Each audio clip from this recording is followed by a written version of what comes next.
अस्सलाम वालेकुम फ्रेंड्स, उम्मीद करती हूँ आप सब लोग खैरियत से होंगे। आज का हमारा टॉपिक है उर्दू शायरी क्लासिकी अहद में एम ए उर्दू पार्ट 1 के हैं। इनके हम गेस्ट पेपर्स आपको मैं कुछ क्वेश्चंस दूंगी जो आप इंशाल्लाह तैयार करें, आपका पेपर बहुत अच्छा होगा। सवाल नंबर 1 है आतिश की गज़ल की फ़नी खसूसियात बयान करें। सवाल नंबर 2 वलीद अकनी जमाल दोस्त शायर हैं, बयान करें। सवाल नंबर 3 ख्वाजा मीर दर्द का तसव्वुफ़।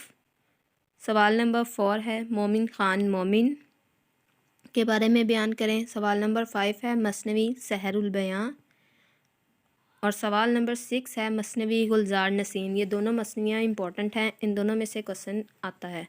सवाल नंबर 7 है नज़ीर अकबर आबादी की नज़म निगारी बयान करें। सवाल नंबर 8 मीर अनीस के मरसिए के इज्ज़ाए तरकीबी और खसूसियात बयान करें।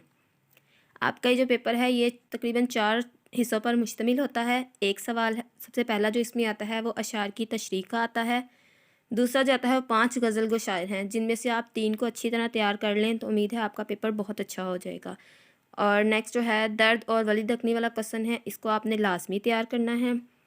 तीसरा सवाल इसमें मसनवी का आता है, उसमें से भी 2 सवाल आते हैं, आपने एक करना होता है। एक सवाल मसनी के हवाले से ये भी आता है कि दोनों मसनवियाँ जो हैं उनके अहम अनासिर या मुश्तरका अनासिर बताएं। आखिरी जो सवाल आता है वो कसीदा गो शायर का आता है, नज़ीर अकबर आबादी। शायर नज़ीर अकबर आबादी और अनीस में से एक करना होता है। तो आपको जैसे मैंने बताया कि नज़ीर अकबर आबादी की आप नज़म निगारी और मीर अनीस के जो है मरसिए के ज़ायद तरकीबी और खसूसियात कर लें। इस तरह आपका ये दोनों तैयार हो जाएगा और इंशाल्लाह आपका पेपर बहुत अच्छा होगा। इससे उम्मीद करती हूँ आपको ये लेक्चर पसंद आया होगा। अगर आपको लेक्चर पसंद आया तो इस वीडियो को शेयर करें ताकि ज़्यादा से ज़्यादा लोग इससे फ़ायदा हासिल कर सकें। Thank you so much and thank you for watching.